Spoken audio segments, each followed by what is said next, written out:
Simplemente está manifestando un emocionalismo y un sentimentalismo, pero realmente no lo ama porque no ha entendido que los niños necesitan pao, pao, pao de vez en cuando.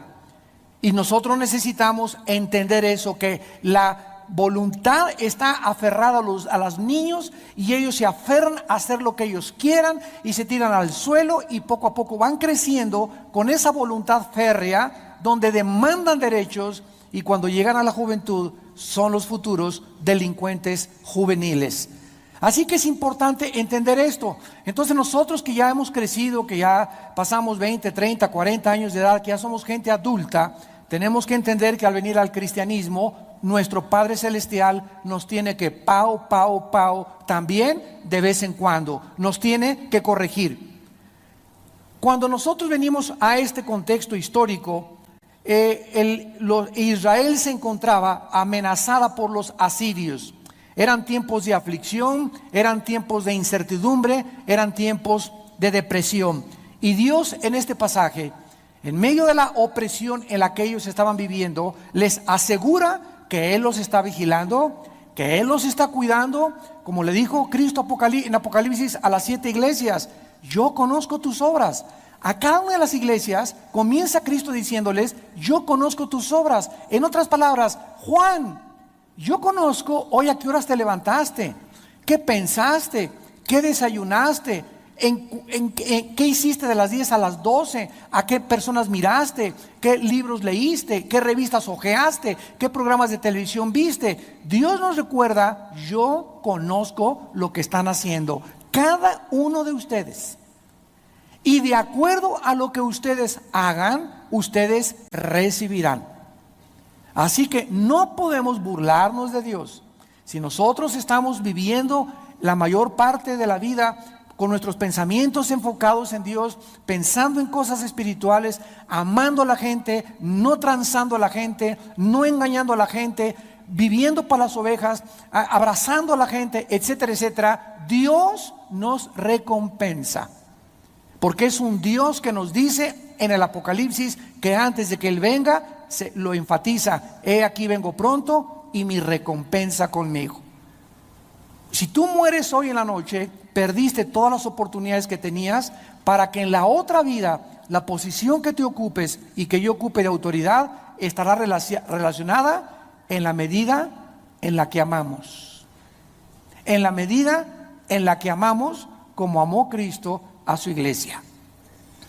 Veamos en primer lugar en los 2 versículos del capítulo 26, la introducción, de qué manera Dios comienza revelándoles a este pueblo suyo, Israel, que se volvió en su contra al final, que Él era el que les ofrecía una seguridad, una fortaleza para poder librarlos de cualquier problema que tuvieran. En aquel día cantarán este cántico en tierra de Judá. Desde luego que es profético y está hablando cuando los judíos ya estén en el milenio. Fuerte ciudad tenemos, aquí está hablando ya de la nueva Jerusalén. Salvación puso Dios por muros y antemuro. Abra las puertas y entrará la gente justa, guardadora de verdades. La palabra salvación en el versículo 1 es interesante porque es la palabra hebrea Yeshua. Y la palabra Yeshua no solamente significa salvación o salvar de los pecados, también significa liberación, protección y cuidado de la opresión del mundo. ¿Qué nos está diciendo Dios? Que estamos en un mundo que cada día nos oprime más. Y cada vez sentimos el estrés. Es solamente necesario que vayas al periférico para que te sientas ya así. Te gritan, se te echan encima, te recuerdan el 10 de mayo, te insultan y llegas a tu trabajo y envidias y política y el smog y los crímenes y la violencia y la inseguridad, y nos sentimos como que el mundo, ¿verdad?, nos está arrinconando. Bueno, la gente del mundo por eso recurre, para librarse de esta opresión y mantenerse ecuánimes, pues al alcohol, un pericazo, bachichazo de mota de la Golden de Acapulco, un tequila, adictos a la pornografía. De alguna manera quieren anestesiarse para no enfrentar la realidad en sus 5 sentidos. Pero nosotros no recurrimos a esas drogas y a esos anestésicos para poder mitigar el dolor, la opresión que sentimos, la aflicción que sentimos, sino que tenemos que saber que torre fuerte es el Señor. A Él correrá el justo y el justo será levantado. Proverbios capítulo 18. Entonces nosotros corremos a Dios y Dios es como una fortaleza, como un castillo, donde si acudimos a Él, hagan de cuenta que aquí está la fortaleza y vienen persiguiéndonos y oprimiéndonos. Entonces corremos hacia Dios, no corremos hacia el pecado ni hacia las drogas, corremos hacia Dios, que es nuestra salvación, y Él nos toma y dice, a Él correrá el justo y será, o sea, nos hace así y le hacemos a la gente, a todos los que nos perseguían, hagan de cuenta que nos elevamos y nos sube a 10 kilómetros de distancia y se hacen chiquitititos todos nuestros problemas y vemos al mundo como hormigas, porque estamos mucho, mucho más elevados que ellos, cerca del Altísimo, que nos ha dicho, no te dejaré ni te desampararé. Entonces, esto es lo que Dios estaba tratando de decirles a los judíos proféticamente, y lo podemos nosotros aplicar desde luego espiritualmente. También tiene una aplicación, como vimos en Proverbios 18:10. Torre fuerte es el nombre de Jehová, a Él correrá el justo y será levantado. En el Salmo 91, David también encontró en Dios una puerta, una salvación, un castillo, una fortaleza a donde recurrir. Y dice el Salmo 91, el que habita al abrigo del Altísimo morará bajo la sombra del Omnipotente. En otras palabras, el que vive cerca de Dios, el que está cerca del Altísimo, el que se levanta en la mañana y pasa tiempo con Dios, pasa tiempo en oración, pasa tiempo en la Biblia, ese será protegido, ese será guardado del mal. Dice Dios, dice David, diré a Jehová, versículo 2, esperanza mío. ¿Y cómo le llama Dios? ¿Cómo le llama David a Dios? Castillo mío. Ahí está otra vez. Se imaginaba como un castillo, como una fortaleza. ¿Por qué? Porque era el símbolo en la antigüedad de la protección. Detrás de los castillos y de las fortalezas nadie te podía alcanzar. Y Dios es nuestro escudo, nuestro castillo, nuestra fortaleza, mi Dios en quien confiaré. Regresamos a Isaías 26 y vemos a continuación que es importante notar un detalle esencial en el versículo 2. Isaías 26, versículo 2. Abra las puertas, o sea, ¿cuántos corren a Dios y de repente se encuentran con la puerta cerrada? No, yo corrí a Dios y no me oyó. Yo siento que es como el bronce, que se rebotan mis oraciones y ya Dios no me oye. ¿Cuántos? No quiero que levanten la mano, se sienten así y hay algo que de repente cuando tú buscas a Dios parece como que no haces contacto con Dios. Y este versículo nos lo revela. Abran las puertas y entrará ¿quiénes?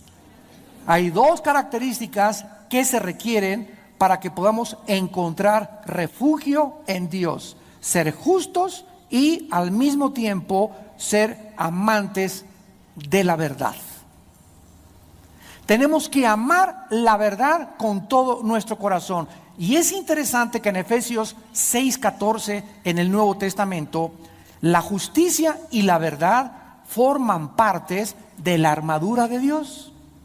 Así que es el mismo Dios del Antiguo Testamento, el Dios del Nuevo Testamento. Dice Efesios 6:14, estén pues firmes, ceñidos vuestros lomos con la verdad y vestidos con la coraza de justicia. Cuando tú hablas a tus hijos, cuando tú hablas con tu esposo, con tu esposa, cuando tú hablas con los hermanos, ¿les dices la verdad siempre? Cuando hablas con tus empleados, cuando hablas con tu contador, cuando hablas con la gente del gobierno, ¿les dices la verdad? La verdad es una coraza en la armadura de Efesios 6 que nos protege. Y en cuanto nosotros comenzamos a vivir una mentira, y nuestra vida es una mentira, mentiras que amas a tu esposo. Porque si la amaras, no le echarías los perros a las demás muchachas. Mentiras que amas a tu esposo, porque si no, no te andrías fijando en otros hombres. O sea, comenzamos a vivir una mentira y comenzamos a ser deshonestos con nosotros mismos. ¿Y qué pasa? Se comienza a abrir un hueco en la armadura. Porque para ser protegidos totalmente de los dardos de fuego del maligno, necesitamos tener la armadura cerrada. Y la mentira nos abre la puerta para que el enemigo nos pueda atacar. Y también tenemos la justicia, que es una característica del justo y de aquellos que han sido redimidos por la sangre de Cristo. ¿Eres justo con tu esposa? ¿En qué sentido? Bueno, tu esposa todos los días lava pañales, les da de comer. ¿Eres justo dándole un día de descanso a tu esposa? Y le digas el domingo, mi amor, hoy vamos a ir a la iglesia y mira, ahí venden unas enchiladas ricas en la iglesia, no hagas desayuno, no laves ni nada, y nos vamos a ir pues a los tacos de enfrente, y nos vamos pues, a caminar a Chapultepec, nos vamos a ir en taxi o lo que sea, pero no quiero que hagas nada ahora, mi amor, quiero que descanses de los niños, y quiero amarte hoy, quiero darte flores, y quiero cantarte el corrido de que ya llegué. ¿Eres justo con tus hijos? Cuando tienen buenas calificaciones, les cumples las promesas. ¿Eres justo con tus empleados? ¿Les pagas horas extras que demanda la ley a tus empleados? ¿Les pagas vacaciones? ¿Les pagas aguinaldo? ¿Eres justo en tu vida? Cuando no hay justicia, es la parte que nos cubre la espalda de la armadura de Dios. Y cuando comenzamos a ser injustos con la gente por la cual Dios dio su vida en la cruz, comenzamos a abrirle un agujero en la espalda para que el enemigo también se nos venga por ahí. Por eso dice en el Isaías 26, abran las puertas y entrará la gente justa y guardadora de verdades. En segundo lugar, dice el versículo 3 y el versículo 4, tú guardarás en completa paz, absoluta y total. ¿A quiénes?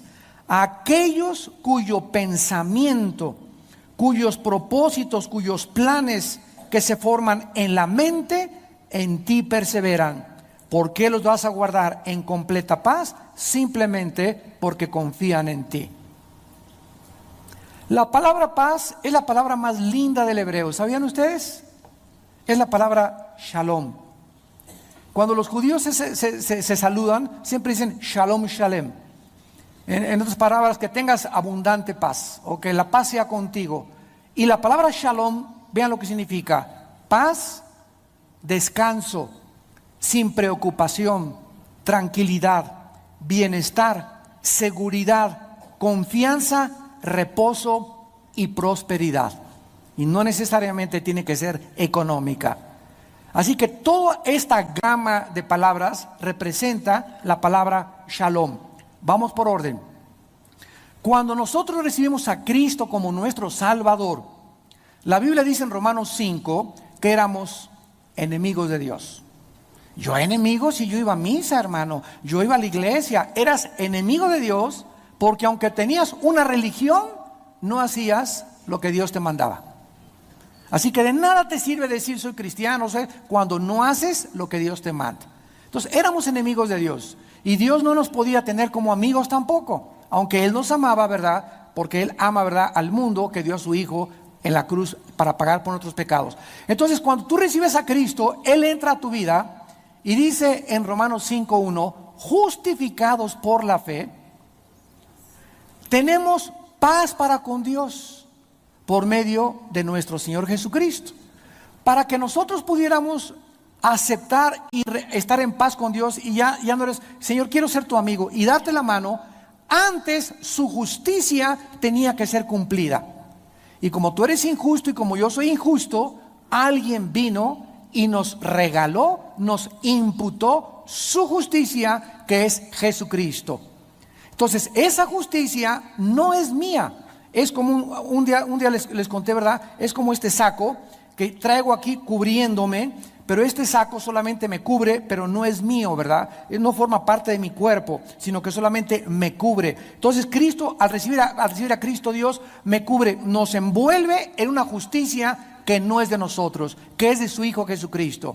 Por eso Cristo tenía que guardar la ley, para que al llegar al Calvario Dios lo aceptara como el sacrificio perfecto, porque no podían tener defecto los sacrificios, y decir: has cumplido mi ley, eres el único justo desde los tiempos de Adán y Eva. Fuera de Cristo, dice Romanos 3:10, no hay justo ni Santa Teresita, ni el Papa, ni Abraham, ni Isaac, ni Jacob, nadie absolutamente, ni San Crisóstomo, ni San Anselmo, ni San Cirindano. No hay nadie que haya sido justo más que Jesucristo.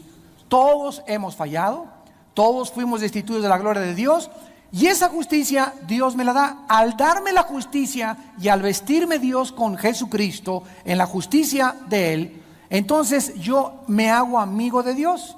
Tengo paz con Dios, para con Dios, por lo que hizo Jesucristo. Muy bien, yo soy cristiano. Ahora, siendo cristiano, necesito la paz de Dios.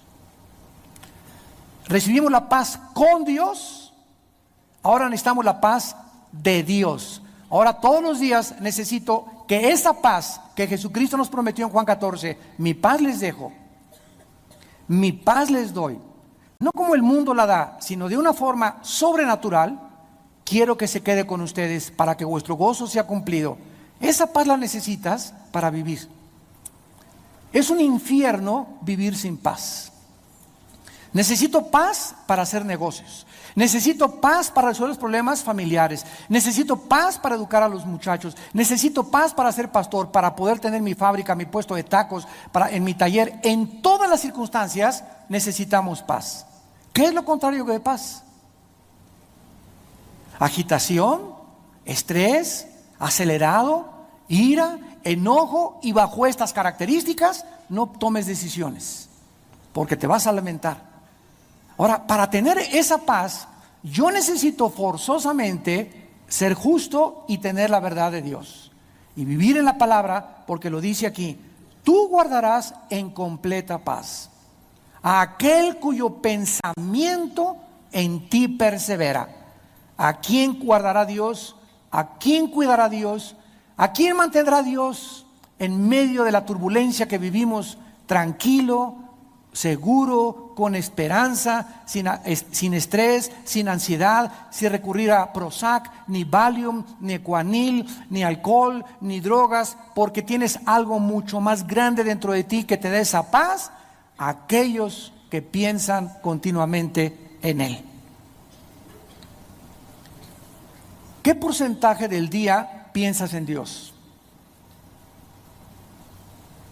Haz un cálculo honesto en tu vida. Ayer sábado, ¿cuántas horas de las 18 horas que tenemos diarias, porque 8 horas las pasamos dormidos, de todo ese tiempo, cuántas horas? Calcúlale si tienes por lo menos mínimo 2 horas diarias, en las que dedicas 2 horas diarias a pensar en Dios, en la Biblia, en memorizar, en orar. 2 horas que hayas apartado totalmente para estar en la palabra y en oración con Dios. 2 horas diarias es lo mínimo que un cristiano puede tener. Entonces, ¿por qué llegas? Hermano, ore por mí, póngame la mano, tómeme al suelo, sáneme. O sea, estamos tratando ahora de sustituir nuestra comunión con la palabra, de donde proviene todo. En tu palabra somos santificados, fortalecidos, toda escritura es útil para redarguirnos, corregirnos. Es suficiente la Biblia, pero queremos sustituir la Biblia por emociones, por sentimientos. Ay, que caigo ahorita, mire hermano, cayó ahorita del cielo, y cayó diamantes del cielo, y me tumbaron, y vi esta sanidad, etcétera, etcétera. Y ya están de emociones, en emociones, y raquíticos del alimento espiritual en sus vidas. Y esas cosas que tú ves y que experimentas y que oro y por allá, no van a sostener tu vida espiritual. Lo único que te va a sostener es la palabra de Dios, la cual, aunque los cielos y la tierra pasen, la palabra permanecerá.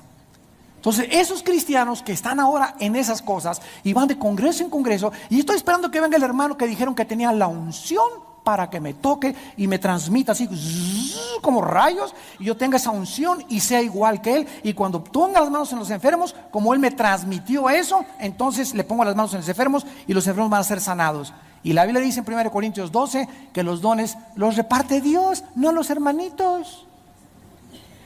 Y los reparte como a él le da la gana. 1 Corintios capítulo 12. Él reparte a cada quien como él quiere los dones. Pero cuando ignoramos la palabra, comenzamos a sustituirla por cosas que van tarde o temprano a traerte problemas en tu vida. En Isaías 32, versículo 17, lo dice claramente otra vez la Biblia. Isaías 32, 17. El efecto de la justicia será paz. ¿Por qué no hay paz en el mundo? Aquí está la respuesta en la Biblia. Ahí están los sociólogos y los antropólogos y los economistas. Y cómo la paz no es que es la delincuencia, es el crimen organizado, es la bolsa de valores, es el dólar, es la inestabilidad. Y el mundo está buscando por todos lados, en las ramas, es esa rama, no es esa rama. La solución y el problema está en la raíz del árbol, por lo cual el fruto está naciendo podrido. ¿Por qué no hay paz en el mundo? Simplemente la Biblia les contesta a todos los economistas, sociólogos, antropólogos, porque no hay justicia. Los jueces se venden, los magistrados se venden, los políticos se venden, los papas se venden, los religiosos se venden. Ahora todo es intereses monetarios, dinero. Si me conviene, y si tienes dinero eres mi amigo. Si tienes una iglesia grande me interesa ser tu amigo porque me invitas a predicar y me va a dar una buena ofrenda. Y comenzamos a ser inundados por los intereses y comenzamos a volvernos injustos.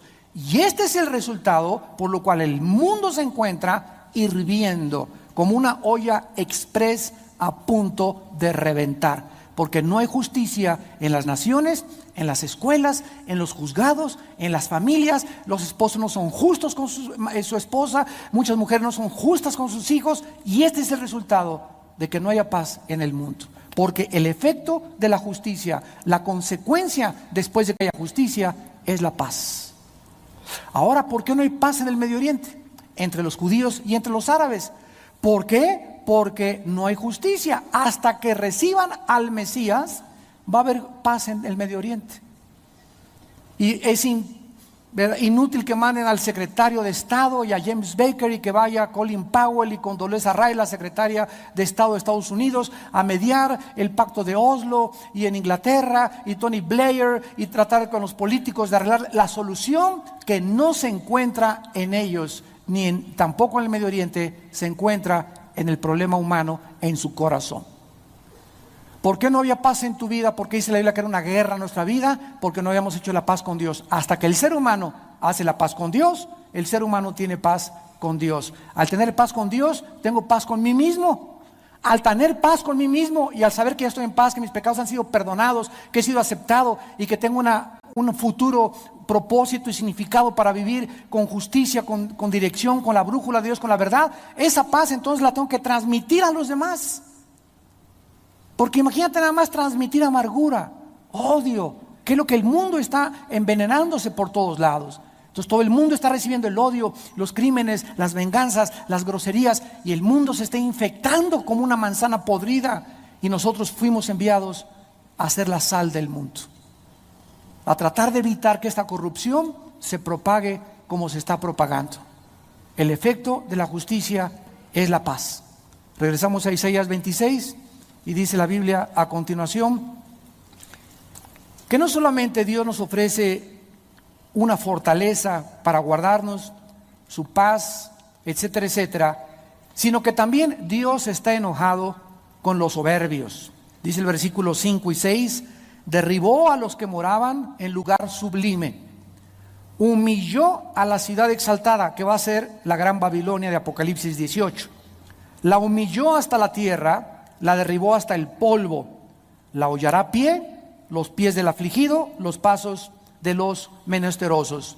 Todas las ciudades y todas las naciones que se han exaltado a expensas de otros y explotando al pueblo enfrentarán el futuro juicio de Dios. Todos aquellos gobernantes que están tratando ahorita de voy a ahorita me acabo de enterar, ¿verdad?, que un presidente sudamericano expropió 2 millones de hectáreas de su nación a la gente. 2 millones de hectáreas, para que tengan ustedes una idea, es el tamaño de la República de El Salvador. Simplemente porque le dio la gana. Y ya expropió la televisión y el radio y por todos lados, y tratando de controlar todo, y nadie me va a decir nada, y los que están en contra de mí fuera de nuestra nación. Y así es como el mundo está comenzando a ser gobernado otra vez, como lo hizo Hitler, como lo hizo Stalin, como lo hizo Lenin, como lo hicieron los Césares romanos, como lo han hecho todos los grandes hombres dictadores del futuro, que han creído que el pueblo son sus siervos, cuando las autoridades han sido puestas por Dios para servir al pueblo. Y es lo mismo, ¿verdad?, también en las iglesias. Yo siempre que tengo congresos de pastores les digo a mis hermanos pastores: nosotros tenemos autoridad, cuidémonos del autoritarismo, que son 2 cosas diferentes. Una cosa es que tengas autoridad y otra cosa es que tu autoridad la perviertas y te conviertas en autoritario. Padres de familia debemos de ser autoridad con nuestros hijos, pero cuando te vuelves autoritario es cuando no dejas hablar a nadie y cállese, y tiene que ser así porque yo digo, y no escuchas consejo, no eres paciente, no eres sobrio, no eres indulgente en escuchar, no tienes el desarrollo del arte de escuchar a la gente, etcétera, etcétera. No tienes compasión, te vuelves autoritario y te vuelves un dictador, porque el autoritario y el dictador son primos hermanos. Forman parte de los mismos coyotes de la misma loma, como dicen en mi tierra. Dios odia a los soberbios porque la soberbia es actuar independientemente de Dios. ¿Cuántos de nosotros creemos que el soberbio es aquel que anda así, ¿no?, y que mira a todos los demás? Bueno, ese es presumido, vanidoso, baboso. El soberbio, no necesitas tener esa actitud así para demostrar que eres soberbio. Si tú te levantas una mañana y no oras y no buscas a Dios en la Biblia, ¿qué estás manifestando sin hablar y sin palabras? Que no necesitas a Dios para hacer el desayuno a tus hijos, ni para mandarlos a la escuela, ni para salir al trabajo, que te basta sacarte tu estampita y ya con eso, ¿verdad? Ese es tu devocional, y en el carro: Señor, te pido que me guardes, etcétera, etcétera, y crees que ese es tu tiempo con Dios. Esa es la soberbia. El creer que somos independientes de Dios, que tenemos la sabiduría, la fortaleza, la paz que necesitamos para poder enfrentar la vida. Y esa paz, esa fortaleza, esa seguridad nos las da nuestra comunión con este libro. Nuestra comunión con Dios. Al tener yo comunión con la Biblia, estoy teniendo comunión con Dios. ¿Por qué? Porque esto es sorprendente. Cuando estoy teniendo comunión con la Biblia, estoy teniendo comunión no con un libro, sino con algo que está vivo. ¿Vivo? ¿Dónde están las patitas? La palabra de Dios es viva. Efesios 4:12, viva. Mis palabras son vida. Juan capítulo 6, y son espíritu. Entonces cuando tengo comunión con Dios, estoy teniendo con algo que está vivificando mi vida interior.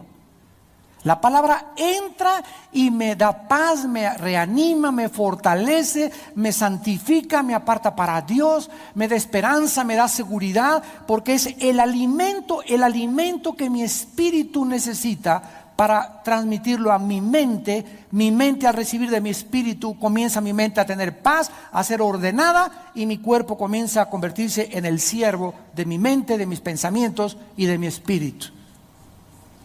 Entonces, si tú no tienes esta comunión con esta palabra y no has descubierto el poder vivo que tiene la Biblia, buscas sustitutos.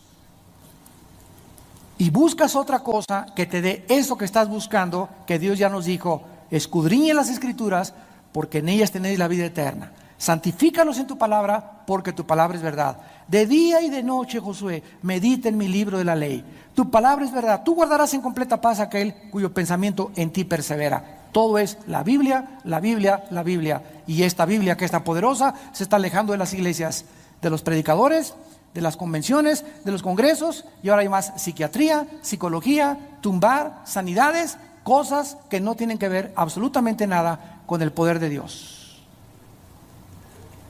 Y esto es lo que Dios odia, el orgullo de la gente de creer que podemos tener algo más que le dé el lugar a su palabra. Vemos en el versículo 9, 8 y 9, el 9, perdón, 9 en adelante: con mi alma te he deseado en la noche, y en tanto que me dure el espíritu dentro de mí, madrugaré a buscarte. ¿Quién creen ustedes que está hablando en el versículo 9? Jesús. ¿Qué hizo cuando estaba en la cruz? En tus manos encomiendo mi espíritu. Es importantísimo teológicamente analizar este versículo, porque dice que mientras nos dure el espíritu, es para que en la madrugada podamos nosotros buscar a Dios. Como dice el Salmo 5:3, de mañana me levantaré y te buscaré, Señor. Cristo, Marcos 1:35, se levantaba de mañana, se iba a un lugar desierto antes de que amaneciera a tener comunión con Dios. Esto significa que la madrugada es el tiempo más importante para tener comunión con Dios. En segundo lugar, nos habla de que el espíritu que tenemos dentro de nosotros es temporal. No mi espíritu, el Espíritu Santo. Veamos esta verdad en Efesios capítulo 1. El Espíritu Santo entró a nuestra vida para darnos y hacernos copartícipes de la naturaleza divina de Dios, para guiarnos a la verdad, para mostrarnos el camino. ¿Hasta cuándo? ¿Hasta cuándo? Hasta el día de nuestra resurrección. Dice Efesios 1, 13 y 14. En él también vosotros, habiendo oído la palabra de verdad, el evangelio de vuestra salvación, y habiendo creído, fueron sellados con el Espíritu Santo de la promesa. ¿Quiénes son los que tienen el sello de Dios? Los que oyeron y creyeron las buenas noticias de que Cristo en la cruz pagó por nuestros pecados. Dios te sella al enviar su Espíritu a tu vida, y este sello simboliza propiedad. Cuando yo era ranchero, me acuerdo, estábamos jóvenes en un rancho y íbamos a capar a los toros y a herrar a las yeguas y a los caballos, al ganado de la ranchería, allá donde yo estaba trabajando. Les poníamos un fierro así, caliente, y decía el fierro AA, Armando Alducin. Y en ese momento la vaca se iba, o se iba el caballo, y los rancheros de alrededor, si se me perdía el caballo o la vaca, al ver el sello sabían que no era de ellos, que era una pieza de ganado que nos correspondía a nuestra ganadería. Entonces este sello es lo mismo cuando nos hace Dios, ¿y quiénes creen que saben que somos propiedad de Dios? ¿Tu abuelita? ¿Tu suegra? ¿Tu cuñado? No, dice la Biblia que el mundo no nos conoce. Los únicos que saben que somos propiedad de Dios son los demonios. Satanás y los ángeles caídos y las potestades de maldad. Ellos saben perfectamente bien quiénes son los sellados. Cuando Pablo llegó a una ciudad en el libro de los Hechos, sacó a unos demonios, y llegaron otros hijos del sacerdote Seba y sacaron a los demonios, y les dijeron a los demonios: ¿ustedes quiénes son? Los despeinaron, les quitaron la corbata, les quitaron los zapatos, los escupieron, los arrastraron. Los demonios los hicieron como quisieron, y le dijeron los endemoniados a estos tontos que creían que podían tener el poder de Dios: a Pablo conocemos, pero ustedes ¿quiénes son? Esto nos abre, ¿verdad?, el entendimiento del mundo espiritual para darnos cuenta que los demonios saben con quién se meten. Los demonios saben quién está sellado y quién está ungido con el Espíritu de Dios. Y no pueden ellos acercarse a nosotros hasta que nos quitamos la verdad y la justicia de nuestra espalda. Dice la Biblia también aquí en Efesios que el Espíritu Santo es las arras, versículo 14. Esta palabra arrabón en el griego, arrabón significa garantía. Cuando yo me casé, aquí tengo en el lado izquierdo de mi dedo un anillo, que es el anillo de bodas. Aquí traigo la fecha, de nuestra boda y el nombre de mi amada esposa. Entonces el juez por lo civil, ¿verdad? Ya nos casó, etcétera, etcétera, y ya me pone ella el anillo, y el anillo significa que es la garantía. Este anillo es una garantía de que ya no soy soltero, que ya no puedo andar de rojo verde, ni echándole los perros a otra muchacha, ni a otra mujer, etcétera, etcétera, porque me haría tonto, ¿verdad? Comenzaría a vivir una mentira. Y ya Dios me decía, pues ok, si quieres, sigue creyéndote Rambo y síguete creyendo John Travolta, ¿verdad? Pero sabes una cosa, que estás abriendo tu armadura y no soy responsable de que vas a perder la paz, vas a perder problemas, vas a tener problemas en tu trabajo, te va a comenzar a ir como en feria, porque estoy demandando de tu vida que le seas fiel a tu esposa hasta que la muerte los separe. Entonces, este anillo es la garantía de que debo de serle fiel a mi esposa, ella de serle fiel a mí. Dios pone su espíritu para garantizarnos que somos su propiedad, que ni la muerte, ni los ángeles, ni lo porvenir, ni lo invisible, ni ninguna otra cosa criada nos podrá nunca separar de su amor eterno que es en Cristo Jesús.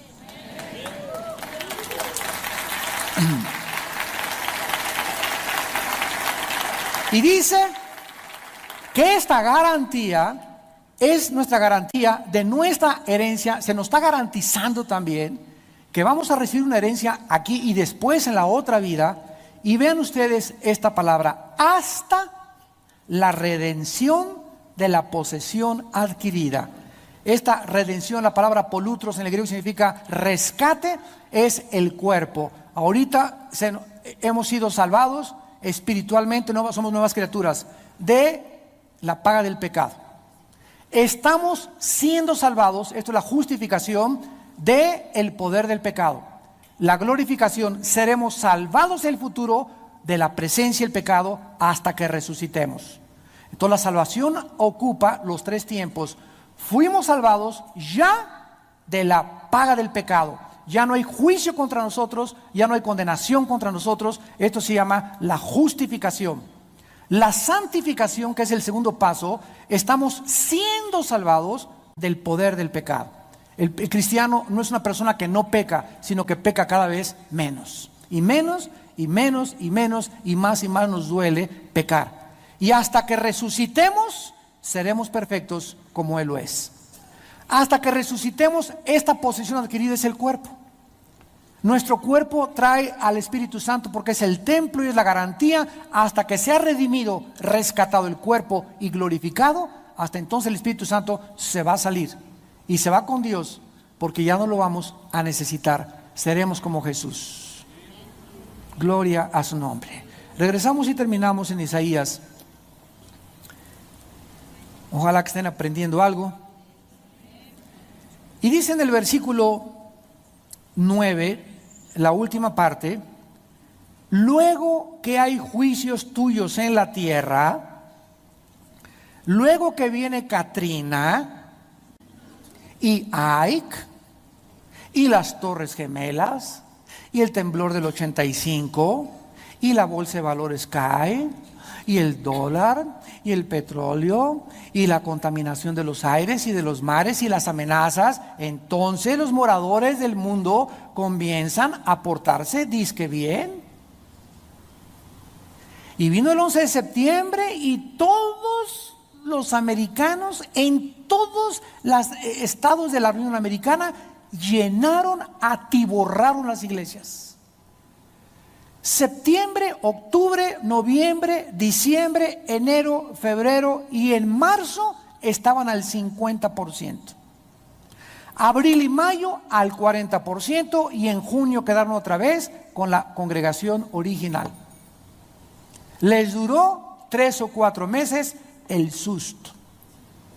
Y así pasa con el corazón del ser humano, que desgraciadamente cuando viene un juicio, sí, Diosito Santo, sí, choqué, estoy en la cárcel, ahora sí me acuerdo de ti.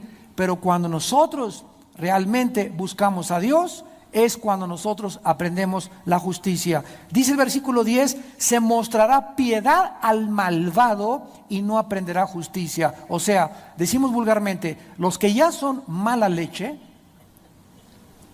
los que ya son gachos de corazón, aunque Dios se porte buenos con ellos y tú seas bueno con ellos y tengas misericordia con ellos, no van a aprender absolutamente, ni van a reconocer que fueron salvados de esto y fueron salvados de aquello, y Dios los bendijo por esto, y no se dieron cuenta la esposa que Dios les dio, ni los hijos que dio, porque ya son gachos de corazón, ya son mala leche, ya tienen un corazón enterizada la conciencia, y no importa lo que vean, ya no van a reconocer a Dios. Aunque se les muestre misericordia, dice la Biblia, no aprenderán la justicia. Y esta es ya la cuenta regresiva de personas que ya en vida están condenadas. Esta es la condenación, dice Juan capítulo 3, que la luz vino al mundo y los hombres amaron más las tinieblas que la luz. En tierra de rectitud hará iniquidad y no mirará a la majestad de Jehová. Jehová, tu mano está alzada, y ahorita, ¿quién puede dudar? Yo hace 4 días fui entrevistado con mi esposa Marta en la cadena de televisión Enlace ahí en Dallas. Nos habló el director de la cadena de televisión y nos dijo: quiero entrevistarlos a ustedes dos. Y yo le comencé a comentar, ¿verdad?, que los juicios están cayendo ya en el mundo de una forma intempestiva. ¿Quién puede dudar ahorita los problemas del Medio Oriente? Irán, Siria, juntándose para borrar del mapa a Israel. El problema económico en Europa, el problema económico en Estados Unidos, que está a punto ya de sucumbir económicamente, la alta corrupción y criminalidad y violencia en México, 7 gobiernos otra vez comunistas en Latinoamérica. ¿Quién puede, que los fenómenos climatológicos, los huracanes, las cosas, los temblores, todo lo que está pasando en el mundo, quién podría ser tan tonto de seguir, aleluya, aleluya, no pasa nada? ¿Quién podría ser tan tonto de evadir la responsabilidad que tenemos de continuar predicando la palabra de Dios? ¿Cómo podíamos ser tan tontos y tan ciegos y tan sordos de no darnos cuenta que Dios está comenzando ya con la antesala de la tribulación? Estamos entrando ya a la tribulación, o a la antesala de la tribulación, y de repente se van a venir los fenómenos y los climas y los huracanes ya grado 4, grado 5, van a comenzar a devastar, se van a venir los maremotos, los tsunamis, y el mundo, ¿verdad?, que siga evadiendo, como dice aquí, se mostrará piedad ahorita, y ahorita Dios está deteniendo los juicios, pero no quieren hacer caso, quieren seguir viviendo para ellos mismos. Y nadie vive para sí mismo, sino para aquel que dio su vida por nosotros en una cruz. Jehová, tu mano está alzada, pero ellos no ven. Se repite la historia. Verán el fin y se avergonzarán los que envidian a tu pueblo, y a tus enemigos fuego los consumirá. Tú nos darás paz, porque hiciste en nosotros todas nuestras obras. La única seguridad que tenemos nosotros, verdaderamente, de que nuestras obras son de Dios, es con su paz en nuestro corazón. ¿Tienes tú en este momento una vida tranquila? ¿Te acuestas con una conciencia tranquila de que no hay nada en tu vida que ha ofendido a Dios? ¿Estás totalmente satisfecho con tu matrimonio, con tu fidelidad a tu matrimonio, a tus hijos?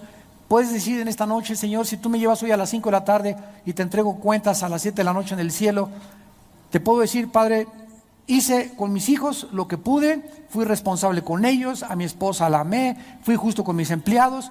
¿Qué cuentas? En cualquier momento que tú mueras y que yo muera, estamos delante de la presencia de Dios para siempre. Y ya no hay necesidad. ¿Me das permiso de regresar a confesarme? Ya se acabó eso. Ya en la eternidad después de muerte está establecido el juicio. Y solamente no hay purgatorio, no hay transmigración de almas. Es después de la muerte, te vas al cielo con el Señor y regresamos a la tierra a reinar con Él, o te vas al centro de la tierra, al infierno, por los siglos de los siglos de los siglos. Llores más que el chicle, te burles, eso no me interesa. La verdad son palabras fieles y verdaderas. Y algún día, como dice aquí, te avergonzarás y dirás: ¿por qué no fui tan listo y tan inteligente de haber escuchado las palabras que Dios hablaba a mi corazón? Oremos. Padre, te damos gracias por tu palabra.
ghost inside the machine, breaking out, no longer unseen.